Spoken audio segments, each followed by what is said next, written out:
1944 সালের royal এনফিল্ডের bike এবং এখানে রয়েছে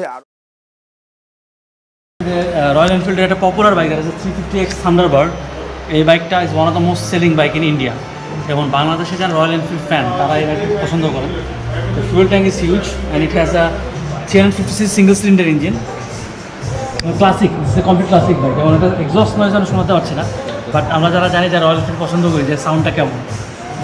এখানে আরেকটা ক্লাসিক বাইক রয়েছে, actually vintage, that is a classic 350, it's actually vintage bike.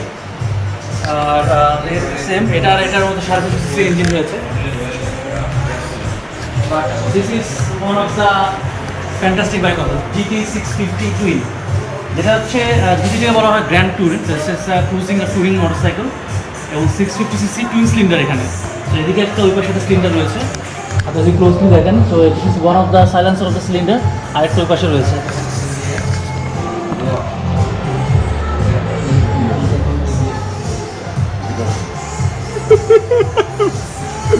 And finally one of the মানে গ্রেটেস্ট নেম আমার যেটা মনে হয় বাইকে বা গাড়িতে দিয়েছিল, that is this name interceptor.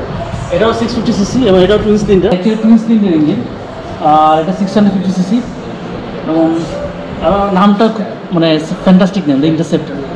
So it's a fantastic bike.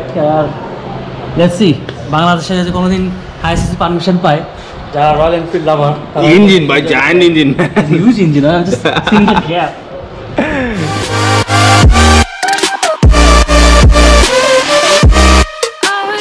Royal এনফিল্ডের বুলেটের শোরুমে আছি। এখানে আপনার ওয়াসিফ ভাই আপনাদেরকে কিছু ব্রিফ দিয়েছে, অসম্ভব জোস। বাংলাদেশের বাইকারদের জন্য এটা ম্যাক্সিমাম বাইকারদের এটা ড্রিম বাইক। তো এই বাইকগুলো আমরা আপনাদেরকে দেখাচ্ছি এবং এখানকার পরিবেশ, এখানকার সিকিউরিটি, এখানকার সেফটি অনেক জোস। তো আমরা বলবো সবসময় যে আসলে এই ধরনের ট্যুরিস্ট জোনগুলোতে আমাদের দেশেও সেফটিগুলো আরও বেশি করা উচিত এবং আরও সেফ করা উচিত।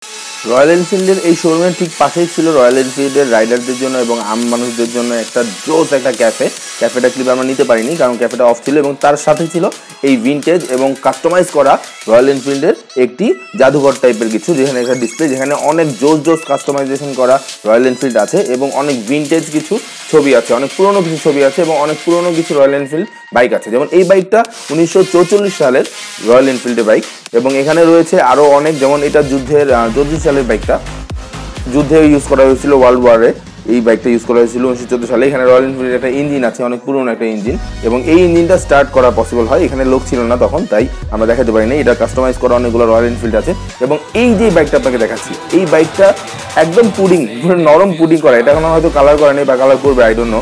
এখানে অনেক পুরনো কিছু রয়্যাল এনফিল্ডের ছবি আছে, আর এটা ছোট্ট একটা রয়্যাল এনফিল্ড বাইক আছে যেটা দেখতে খুবই আকর্ষণীয়, এবং তার পাশাপাশি এখানে রয়েছে এটি রয়্যাল এনফিল্ডের বিচ বাইক।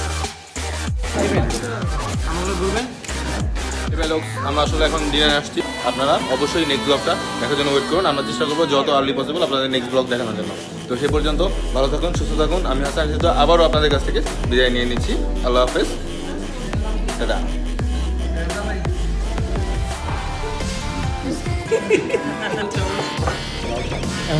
আমরা 5টা একটা